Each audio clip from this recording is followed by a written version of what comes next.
Welcome, everyone, to another edition of VOM Live presented by the Voice of Morgantown Network. As always, don't forget to subscribe. Just hit that button. It does us a lot of good, and we appreciate you doing so.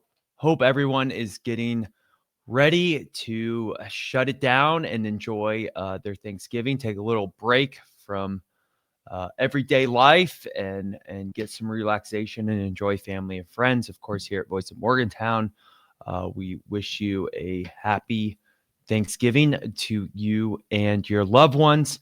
A couple of us have been on travel lately and dealing with a couple personal things, so apologies on there not being as updated videos as we usually do. We thank you for patience for everyone, but patience that may be wearing thin is with the WVU basketball team and Ross Hodge's early tenure here at West Virginia. Of course, we're coming off the Charleston Classic, in which Friday night Clemson came back from behind to end up beating West Virginia Friday night. And then, of course, Sunday, Xavier went to town. I don't think the score was an indication of the game, but I guess they did win by 10 points against West Virginia. The Clemson game, of course, was frustrating at the end. I did talk about the Charleston Classic in the preview I did last episode, in which I thought a realistic and a great case scenario for this West Virginia basketball team is if they were able to go 1-1. Obviously, we want 2-0, but got to be a little realistic here. If they were able to go 1-1, go after, keep one of the games extremely close that they lost, and then, of course, win the other one. I thought if they were going to do that, I thought they were going to be able to, beat Clemson and then, maybe lose a close championship game.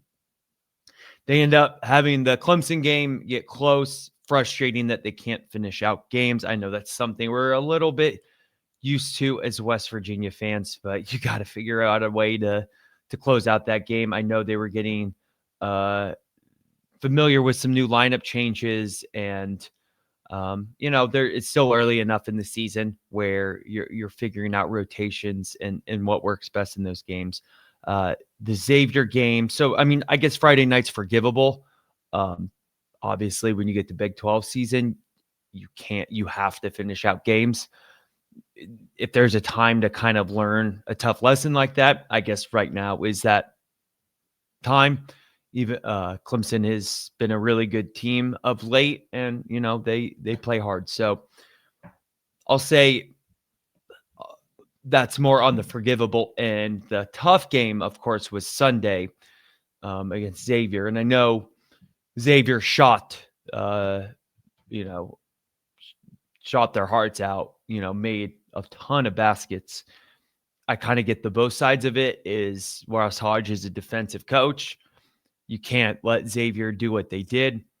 At the same time, it's basketball. Guys are going to get shots up, and sometimes they just go in, and there's nothing you can do about it at all.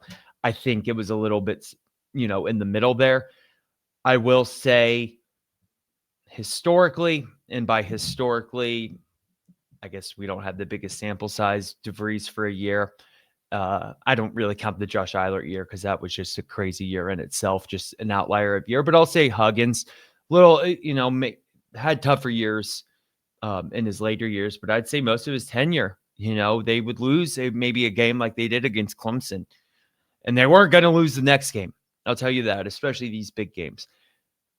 They always found a way to make the best out of maybe an early tough situation.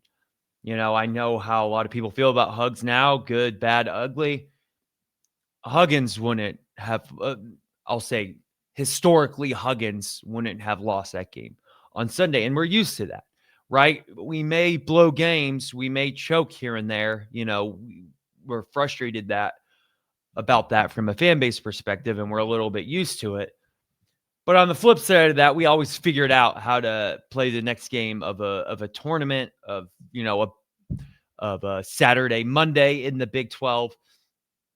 And that just it seemed like they put their heart and soul into that Friday night game, and they got their hearts broken, and they couldn't make it right. And that speaks a little bit towards Russ Hodge. I like the guy. I personally think in time he will figure it out. In time may not be this season. It may take him a second to really get his feet under him. But it's something that will have to be corrected. In the Big 12, to compete at this level, you don't have time to uh, blow opportunities like that, right? This isn't a lower mid-major conference where you try to strike gold every couple of years. You got to win your conference and you move on to March Madness, and that's considered a fantastic season. We're West Virginia basketball. It's a school. I know football always comes first, but it's a school that has a basketball spirit. And the expectation is you will be in contention for March Madness every year. And, some of those years, you may have a little struggle, but, I will say 4 out of 5 years you need to be in March Madness. Last year sucked. I kind of count that in the March Madness category. That wasn't I think that was a committee botch than it was a team botch, but those are rare, right? You got to be in a position where you can't put the committee, in that situation. But I'm not frustrated at DeVries for that. Obviously, our frustrations lie somewhere else, but I know DeVries, like last year, lost the pick game. But the Thanksgiving tournaments where he came on and obviously played Indiana in that tournament, and we know where that led to. But nonetheless, that's where he started to get these guys clicking, and we're like, oh, this is going to be a great team. We're right where we need to be and get building that momentum for the Big 12 season. And come to find out, Pitt's atrocious. Well, look what they've done since losing to us. Yeah, I guess it's a rivalry game and there's regional pride on the line, but that's not going to be looking like the win that it once looked like. And so through the first 7 games, a 5-2 team, what are those 5 wins? When they've played teams that are decent, they've lost. I know it's a small sample size, and I know you have Wake Forest and Ohio around the corner, and you can, I don't know, be made whole. Obviously, they can be made whole, but to really be made whole, they have to do well in the Big 12. But they need to win these 2 games coming up. And, if I'll even say if they split, obviously if they go 0-2, the panic button's allowed to be hit. But even 1-1, you got to win those games. And so we're not in a situation yet where Ross Hodge is in over his head. I think this time of the year, whether it's DeVries or Huggs, we're kind of used to catching on and this being a successful time of the year. And so, yeah, do we need to give Hodge a little bit of a break? I guess he did try to warn us it would take 10 games, but 10 games seems like a lot.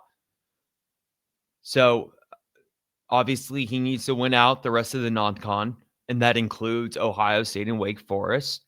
Go into Big 12 play with 2 losses, and like I said, one of those losses, it hurts, but it's on the more forgivable end. And Big 12, we've got to go at least 7-11. We'll see how our schedule turns out being and how competitive these teams are. The Big 12 isn't what it used to be when it was a true 10-team round robin where 7-11 looked a lot better then than it does now, maybe 8-10. So obviously you got to be shooting for 500 in today's Big 12 to really make a difference. And maybe that's why we didn't make the tournament last year, is because we lost to Colorado in the tournament. That game a lot of people don't like to talk about it, but that game may be the reason we didn't make it when said and done. It was not fair to West Virginia, but it is what it is. We can't be putting the committee in that situation. And when it comes to March Madness time, whether we like it or not, and the committee is looking at strength of schedule and wins, depending on how good these Big 12 teams end up being when we play them, and they're going to be, a lot of them are going to be great. I mean, it is still the Big 12, don't get me wrong. But they could look back at this time and see those, 2 losses. You hope they don't. You hope they know we're not the same team as we are then. But unfortunately, when you're on the bubble, a lot of these games come down to tiebreakers. So, maybe I'm being a little dramatic here. I don't think it's time to hit the panic button. I don't think Ross Hodge is in over his head. But I'm not satisfied. I'm not happy about what I'm seeing. I'm not pessimistic about the future, but I'm not feeling as optimistic as I'd like. I get maybe DeVries, what he did was unusual, and this may be a little bit of a rebuilding year. But I mean, I'll tell you this now, with the way football's gone, and I know they've got momentum late in the season, and hopefully they play hard against Texas Tech. But I mean, we need some hope as Mountaineer fans. We need to do well when the national spotlight's on us. We have to. It's essential. Relevancy is everything right now in college sports. So unfortunately, yeah, I get what people say. It's, it's going to take a second with Hodge to get it right. He needs some time. And I don't disagree with that. But we're not in that traditional college athletic world anymore. And a school like West Virginia has to be relevant a lot quicker. They don't have as much of a grace period as an SEC, a Big Ten, or some of these other blue blood college basketball schools. So, I mean, I'd love to know what you all think. Put in the comments, let us know what y'all think about Ross Hodge and where it all goes from here. And we got to get back on track. They'll have an opportunity to do so Sunday and play, I'll say, one of these lesser mid-major teams and get an opportunity to get right again. So, but the margins for error has become a lot thinner, unfortunately. And it's where we stand.